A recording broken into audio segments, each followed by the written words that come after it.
Declaração final do BRICS defende multilateralismo e pede cessar-fogo imediato em Gaza. E você vai ver ainda. Donald Trump ameaça sobretaxar países que se alinharem ao BRICS. E ainda, em segundo dia da cúpula, presidente Lula defende ações de justiça climática e transferência de tecnologia. Essas e outras notícias você confere agora no Redação Hit.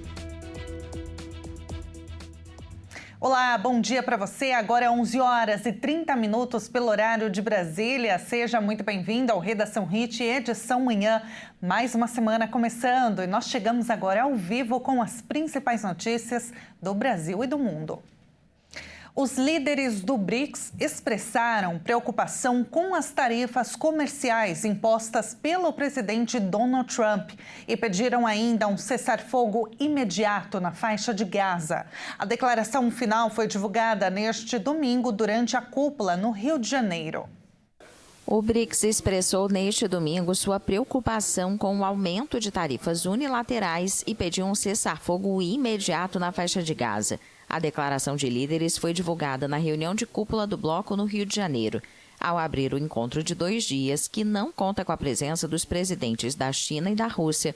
O anfitrião Luiz Inácio Lula da Silva ressaltou que o multilateralismo está sob ataque no momento em que o presidente americano Donald Trump prepara novas tarifas para vários países.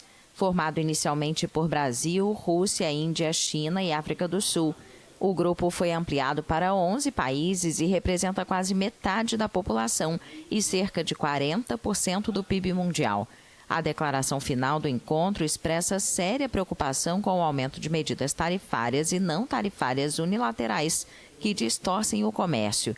Apesar de não mencioná-lo diretamente, o bloco busca se mostrar unido contra o protecionismo de Trump, dias após o presidente americano advertir que enviará cartas aos aliados comerciais dos Estados Unidos para informar sobre a implementação de suas já anunciadas tarifas.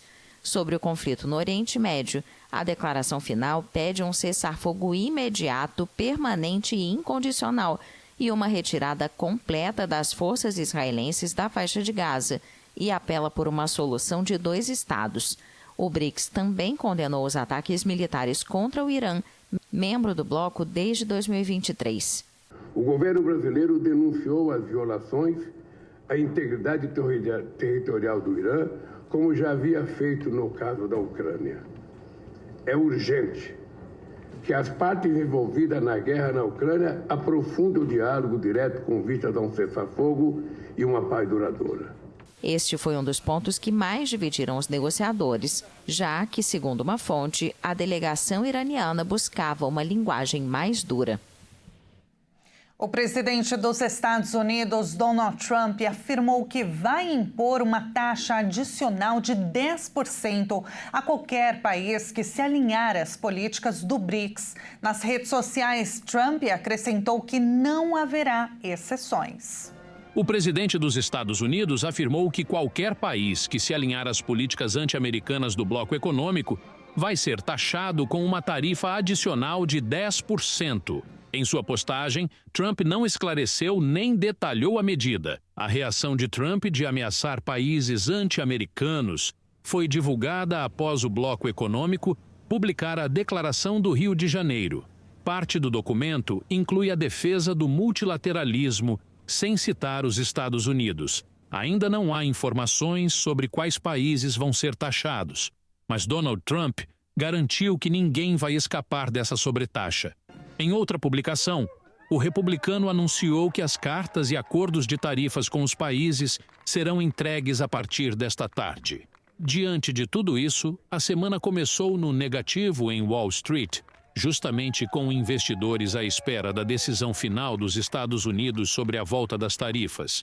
Nesse contexto, o Kremlin disse nesta segunda-feira que o grupo do BRICS nunca esteve trabalhando para prejudicar outros países.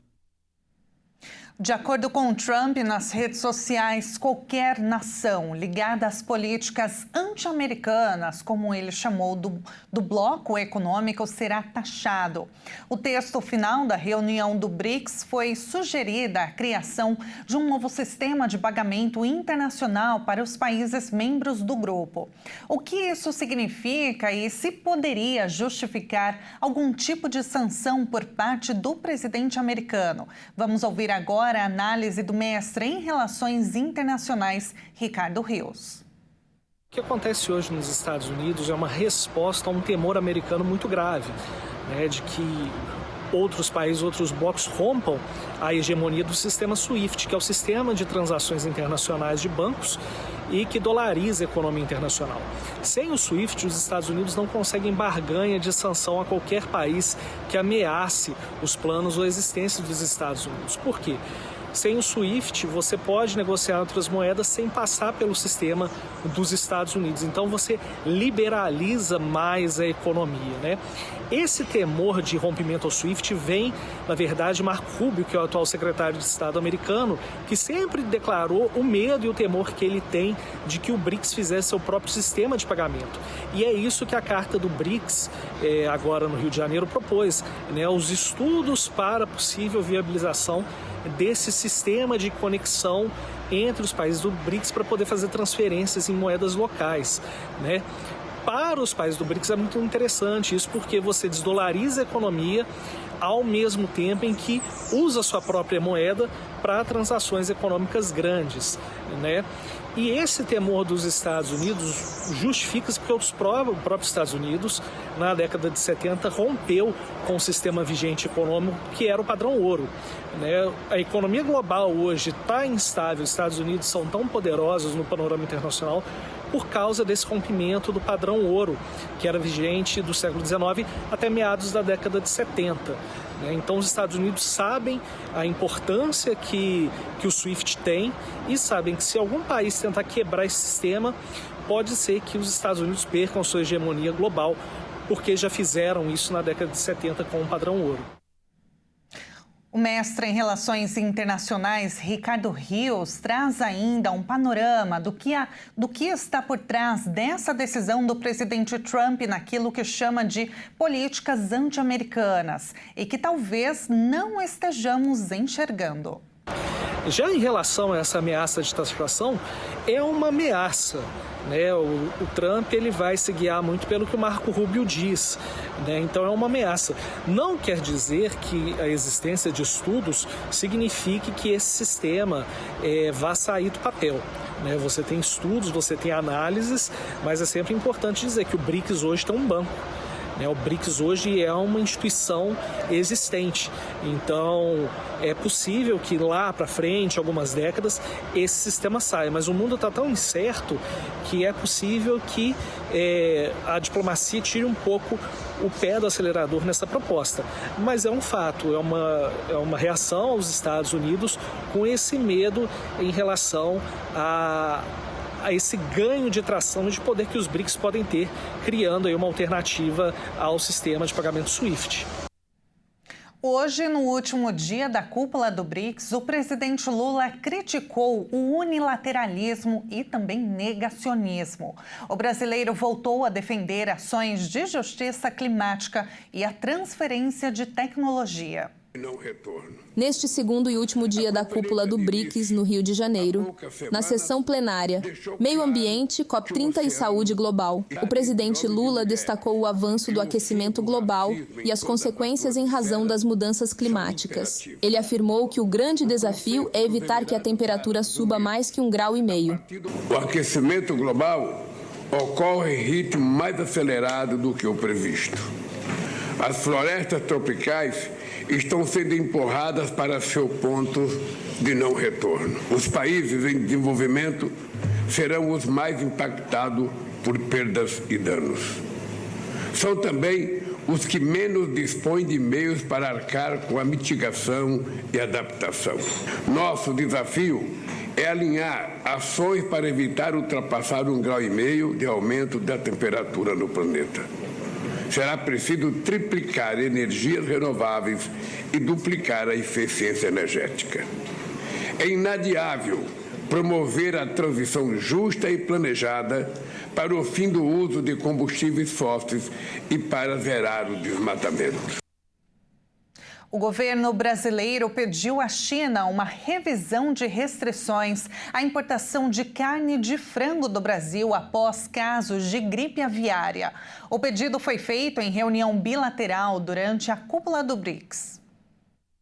O ministro da Agricultura e Pecuária, Carlos Fávaro, informou que o presidente Lula solicitou ao primeiro-ministro chinês, Li Qiang, que o país asiático faça uma revisão das restrições à importação de carne de frango do Brasil. O pedido foi feito durante a cúpula do BRICS, no Rio de Janeiro. Fávaro também revelou que as autoridades chinesas sinalizaram que estão analisando os protocolos sanitários para retomar a importação, mas ainda não há prazo definido para a liberação. O embargo foi imposto após a confirmação de um caso de influenza aviária em uma granja comercial no estado do Rio Grande do Sul, em maio deste ano.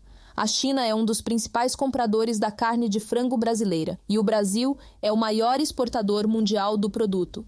Em 19 de junho, o Brasil comunicou à Organização Mundial de Saúde Animal o fim do chamado vazio sanitário e declarou-se oficialmente livre da influenza aviária de alta patogenicidade. A partir dessa notificação, a maior parte dos países que haviam adotado barreiras suspenderam as restrições. Mas, segundo o Ministério de Agricultura, 9 mercados ainda mantêm limitações ao frango brasileiro e um deles é a China. O governo brasileiro tem adotado uma ofensiva diplomática para tentar acelerar o fim dos embargos e retomar o ritmo de exportações. Carlos Fávaro disse ainda que o Brasil está dialogando com todos os parceiros para disponibilizar o produto. E veja a seguir, chuvas torrenciais deixam mais de 80 mortos no Texas. E agora na sua tela, imagens da cidade de Camaçari, ao vivo na Bahia. 24 graus neste momento. Olha, vem chuva por aí. Nós voltamos já.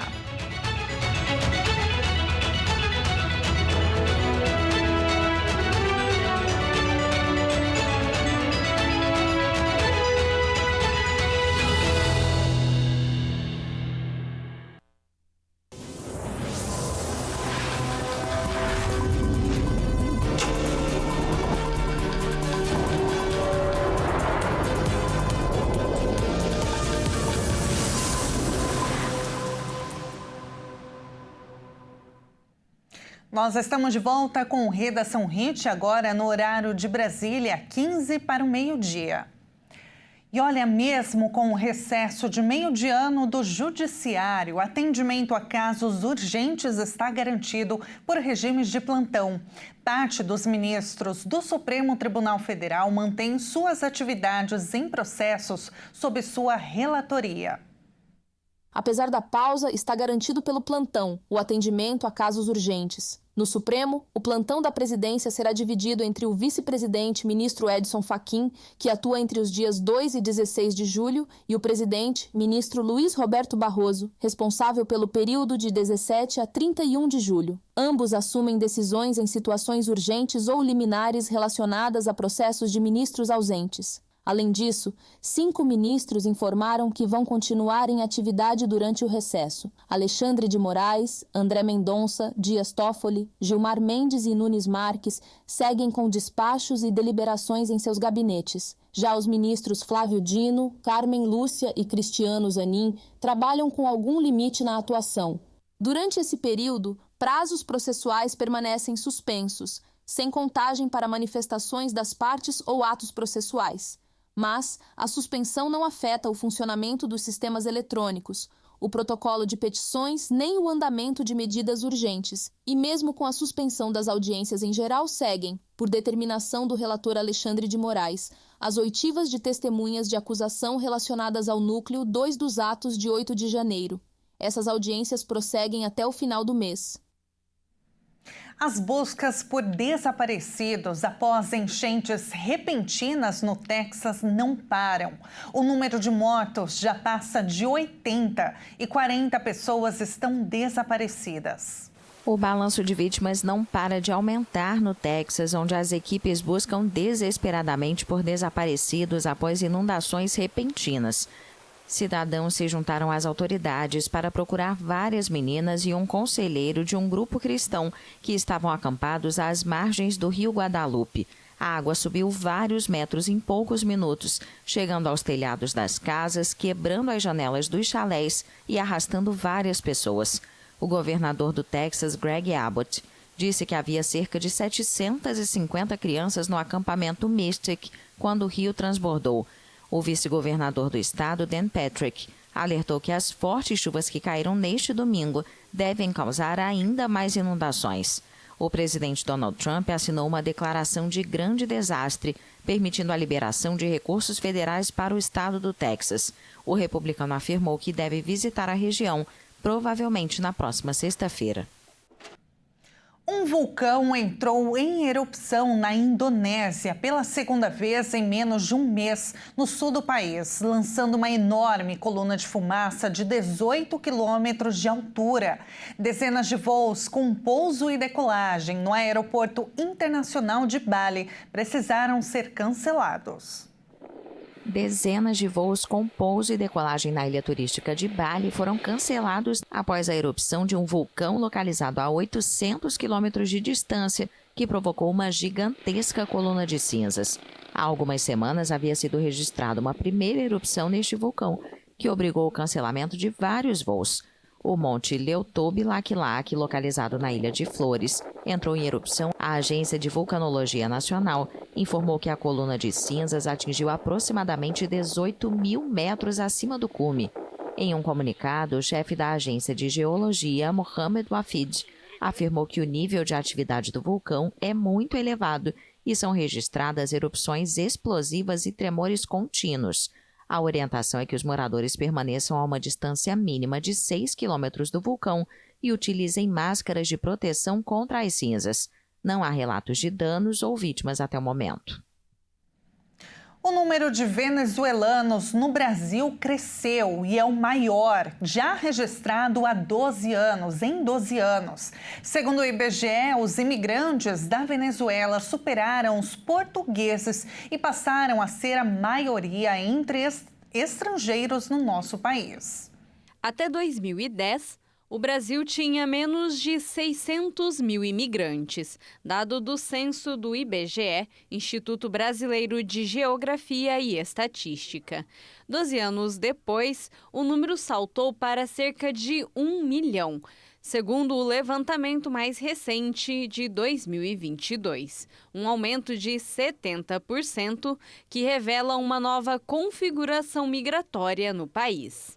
A mesma pesquisa mostra que a Venezuela passou a liderar o ranking das nacionalidades. Portugueses, bolivianos, haitianos, paraguaios e argentinos também estão entre os grupos mais numerosos. O município de Pacaraima, de fato, ele não tem uma estrutura para abrigar essa quantidade significativa de venezuelanos. Então, desde 2018, o governo federal, em apoio com organizações internacionais, tem promovido a Operação Acolhida, na qual esses venezuelanos eles são levados de maneira voluntária para outras regiões do Brasil. Nesse ponto, Dourados se destaca como a quinta cidade que mais recebeu venezuelanos via Operação Acolhida, e Dourados acaba sendo um atrativo principalmente por conta do perfil agroindustrial. Nós temos aqui importantes frigoríficos, como a JBS e a BRF, que oferecem vagas de emprego sinalizadas, na qual esses migrantes podem vir a trabalhar já com contrato de trabalho, carteira, tudo formalizado. Em 2010, o IBGE registrou apenas 2.900 venezuelanos vivendo no Brasil. No censo de 2022, esse número saltou para mais de 270 mil. Roraima, que faz fronteira com a Venezuela, tem hoje a maior proporção de estrangeiros, 12% da população. Em 2010, eles eram apenas 1%. Já em Mato Grosso do Sul, o total de imigrantes passou de 14 mil para mais de 26 mil. Os venezuelanos aqui também cresceram. Eram 16 em 2010 e hoje já são mais de 4.240, segundo o IBGE. Por trás dos números, há histórias de quem deixou seu país, sua língua, sua vida. A venezuelana Rosana Daza veio ao Brasil em 2015. Foram 7 dias até chegar a Itaquiraí, no sul do estado. Hoje vive em Dourados e a maior dificuldade foi a linguagem. Porque foi muito complexo, não entendia nada mesmo. Meu pensamento, ainda não falando a língua portuguesa, era isso que muitas pessoas hoje pensam sobre o espanhol, que era muito igual, a gente ia se entender, e eu pensei que não ia ser tão difícil. Mas foi mesmo a gente tanto falar como entender o que as pessoas falavam. O que era obstáculo virou propósito. Rosana ajuda outros imigrantes aqui em Dourados por meio da Dunamis Multicultural, uma associação que ela ajudou a criar.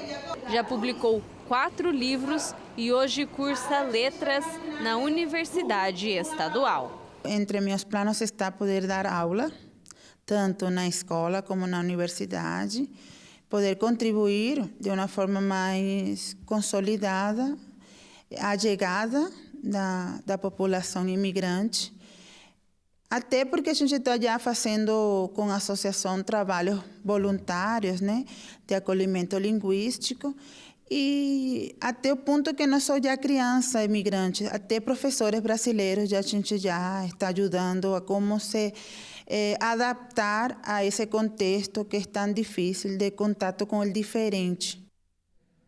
A lista de candidatos selecionados na primeira chamada do ProUni já está disponível no Portal Único de Acesso ao Ensino Superior. O programa oferece mais de 200 mil bolsas de estudos integrais e parciais, 50% do valor da mensalidade em cursos de graduação e sequenciais de formação específica em instituições privadas de educação superior. A próxima convocação está prevista para o dia 28 de julho e os estudantes pré-selecionados terão até o dia 18 de julho para apresentar a documentação relativa às informações fornecidas no momento da inscrição, como identificação do estudante, os integrantes do grupo familiar, o comprovante de residência e comprovante de rendimentos. Lembrando ainda que os documentos devem ser apresentados em versão original. E nesta edição nós vamos conhecer a capital de Pernambuco, Recife. É linda, viu? Recife é muitas vezes referida como a Veneza do Brasil, devido à sua intrincada rede de rios, canais e pontes que atravessam a cidade, proporcionando uma paisagem urbana única e pitoresca. A localização costeira do município é o lar de um dos maiores manguezais urbanos do mundo. Este ecossistema próspero é um paraíso para a vida selvagem diversificada e um local de visita obrigatória para os entusiastas da natureza.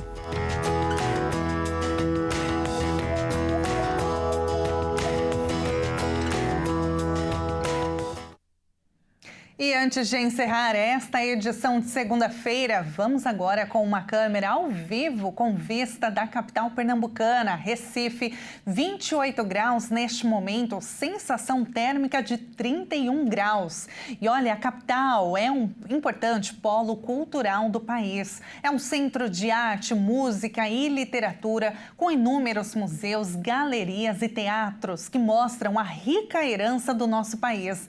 Sem contar ainda as lindas praias, cada uma oferecendo uma experiência única. E tem para todos os gostos, viu? Desde Boa Viagem até a movimentada e mais visitada Porto de Galinhas.